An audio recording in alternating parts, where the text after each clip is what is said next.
You're listening to Inspire Change, a broadcast that strives to educate, motivate, and empower men to challenge traditions of masculinity. To guide us through the intricacies and intersections of emotions, relationships, and male identity is renowned psychologist, author, and speaker Gunter. This is Inspire Change. I want to introduce a tradition here for this podcast and all future podcasts, wherein I'd like to respectfully acknowledge the Gadigal people of the Eora Nation. They are the traditional custodians of the land on which we meet. I pay my respects to the elders, past and present. Knowing the stories of the Aboriginal people will always be written in this landscape. If a slap at the Oscars reverberated the world, what do you think overturning Roe and Wade will do? In this episode of Inspired Change, I want to address that question. This week, the SCOTUS has willfully detonated a strategic nuclear assault on the well-being of women, families and men.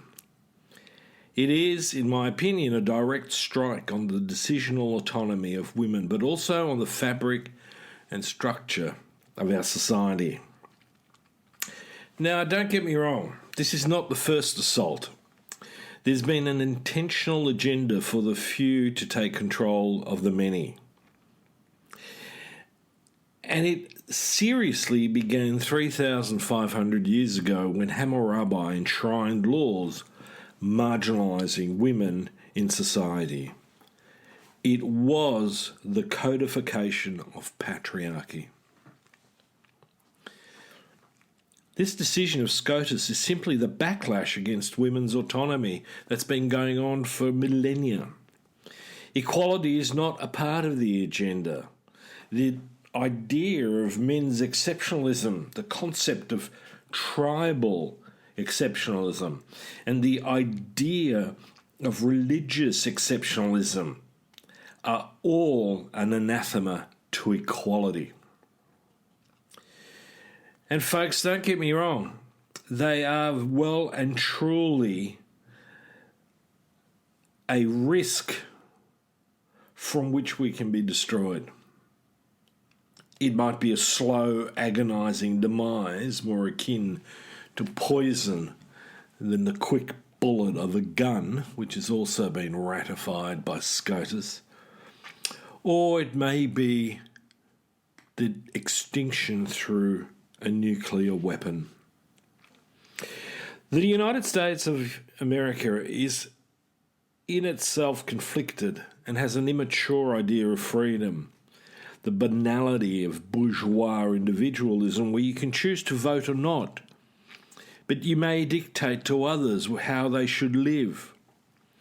And it has made people comatose and unresponsive to the real threats to their freedoms and well-being.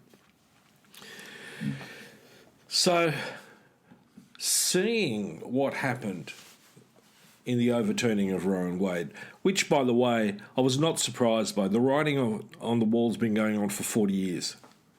There's been, as I said, an agenda. But three quotes came to mind when I watched this unfold. Firstly, and importantly, that the price of freedom is eternal vigilance, and that evil prevails when the good do nothing. And lastly, and in many ways the most important, the law is an ass. Through the appointment of judges to the Supreme Court who rise above the common good in their arrogant belief, in their arrogant self-belief, in their arrogant self-importance, they have literally opened the gates to the death of women at the hands of Christo-fascists. In the United States of America, women now have fewer rights than a fetus or firearms.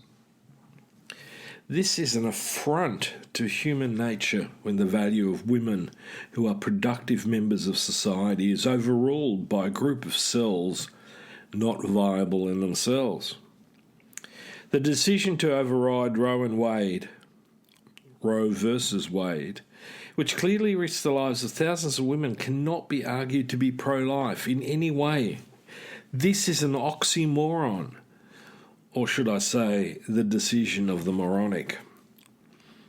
Overturning Roe versus Wade, according to Rosalind Dixon, who's a professor of law and the director of the Gilbert and Tobin Centre of Public Law at the New South Wales University in Sydney, who was also the only non-US expert to testify before the White House Commission on the Supreme Court, said women have the same, or indeed arguably even greater rights for respect for their dignity.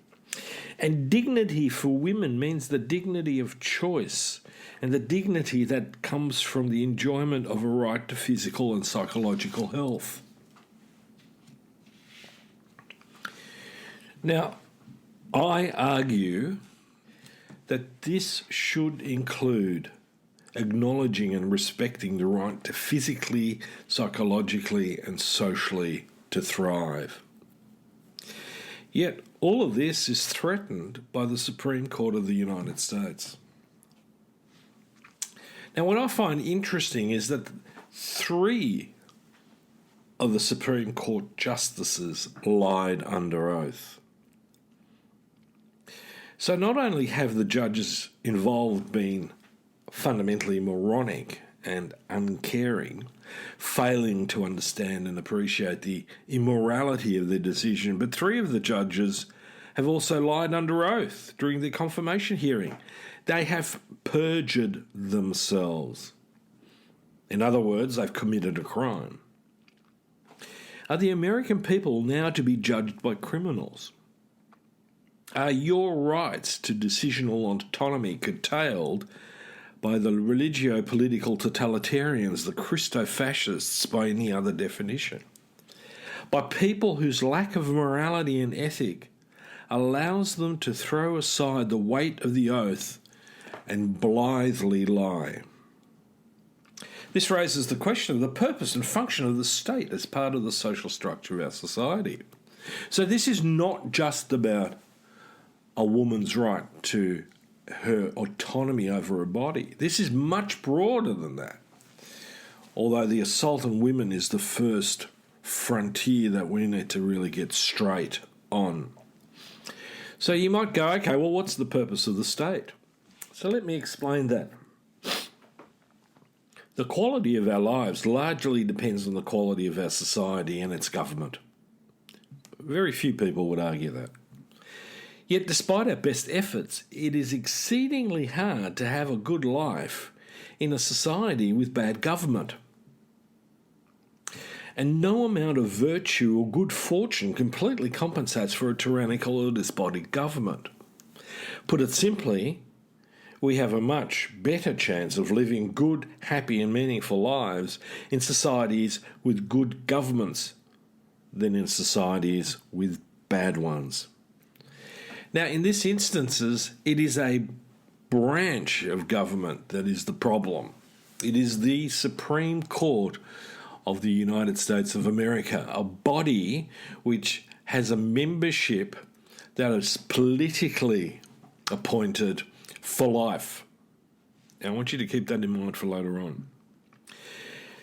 So what is the end goal or purpose of the state? Now, I'm going to go back in a much more positive way than the justices did with quoting, 13th to 17th century misogynists.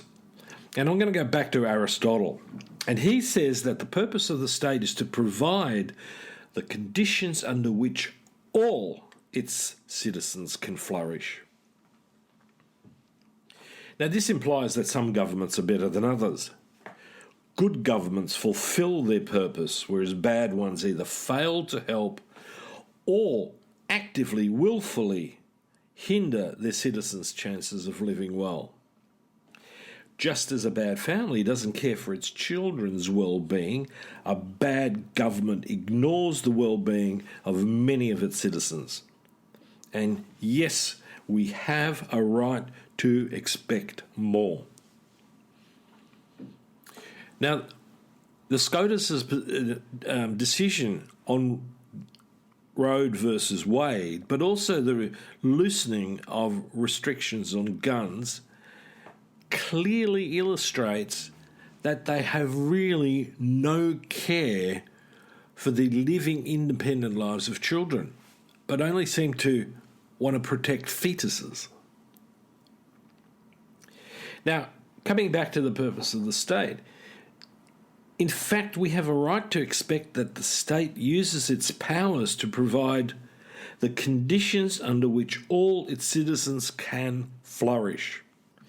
However, a just government cannot guarantee that we will attain moral virtue or have good lives. That bit is up to us. Nevertheless, a sound or just government can and should provide the conditions under which living well, a good life, a human flourishing is possible, thereby alleviating much of the injustice caused by misfortune or bad luck. So, in my book, that is fairly clear. Now, here's the problem. According to Justice Thomas, he now sees that there are other rights with which they can dabble and dismantle. Same-sex marriage, contraception, and what you can do in the privacy of your own sexual relationship within the confines of your home. It's the privacy of your home. So the state is now encroaching and has the ability to encroach on the liberties of the citizen. So what's the state of opinion amongst the population in the United States about the confidence it has in the SCOTUS? Well, guess what, folks? It's down to 22%.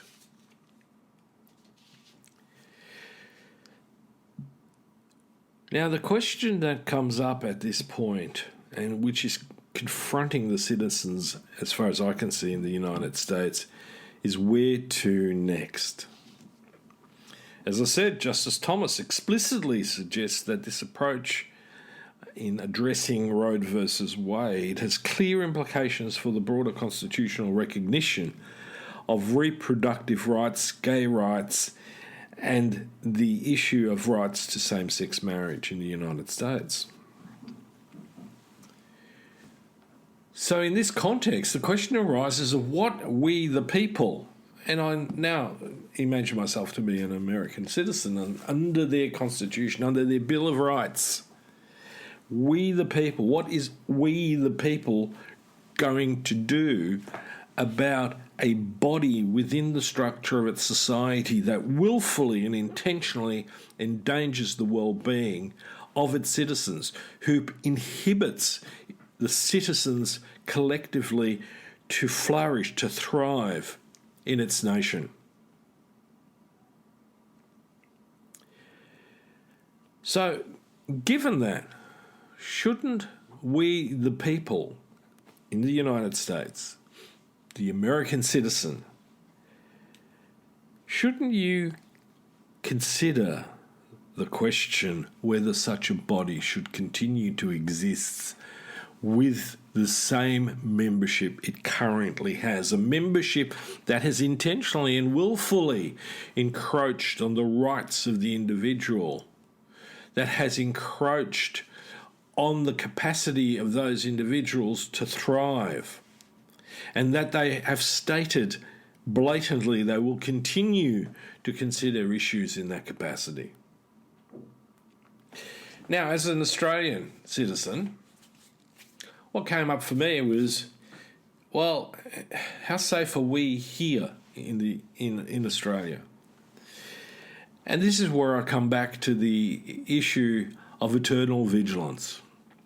No matter where we are, we as citizens need to be alert to those who want to undermine the power of the people. They may tell you that they're doing it in favour of the people, that they have the mandate from the people, but the reality that is not true, and especially in the United States, when probably less than 50% of American citizens actually vote or take a solid political interest. Now, I'm a humanist, so in some ways I've had to rethink my position, which was essentially I am apolitical. The fact is I am not political. I am not apolitical. I am as much embroiled in the politics. I'm just not partisan. Politics to me is the governance issue. So what about us here in Australia? Now, the Minister for Women, Katie Gallagher, said that this devastating decision, while directly affecting people in the United States of America, also reinforced the need for Australians to remain vigilant because hard-fought for wins before our parliaments can be taken away very easily. And I agree. And we've had a period of time where we've had a government that has systematically attempted to erode some of our freedoms. And they have actively eroded the freedoms of those people who seek refuge in our country, a position which fundamentally is completely immoral. Now, I'm not in for an open door policy. We do need to be smart about it. But we really need to be tempered in our attitude about what's okay and what's not okay. So, folks, if we're going to inspire change, let's inspire change towards the benefit of all, towards helping us as a nation, as individual citizens within a community, within a strong, inclusive community, to thrive and flourish, as Aristotle had suggested we should focus on.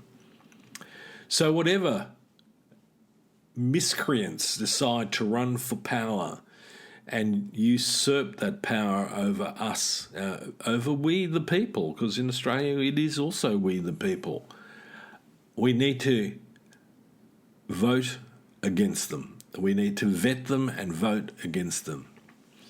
Because we want change that is evolutionary, not regressive and punitive. So, folks, have a think about it. I hope you join me for the next episode. And just, while we're on the topic, this is also for us as men to get active in supporting women. We need to back them with partnerships in this. All of us. Whether we're straight, gay, whatever. We are partners in this. Men and women are what makes our society. It doesn't matter what colour, ethnicity, what persuasion, sexual orientation. So as men, for us to claim to be good or great men, we need to man the fortifications of liberty and freedom as much as women are needing to fight for them and maintain that fight. Now, on a simple basis, one question to all you guys out there, one of our the current census shows that women are still doing most of the domestic labour. So here's a little challenge for all of us guys out there. How about we step it up a little bit and, do more of our share around the house? Until next time, this has been signing off. Thank you for listening to Inspire Change, a broadcast that strives to educate, motivate, and empower men to challenge traditions of masculinity. For more information on the Making Good Men Great movement, or for individual or group coaching sessions with Gunter, visit makinggoodmengreat.com. For inquiries regarding broadcast topics or appearing on the show, email Miranda at noirtainment.com. That's Miranda at NOIRTAINMENT.com.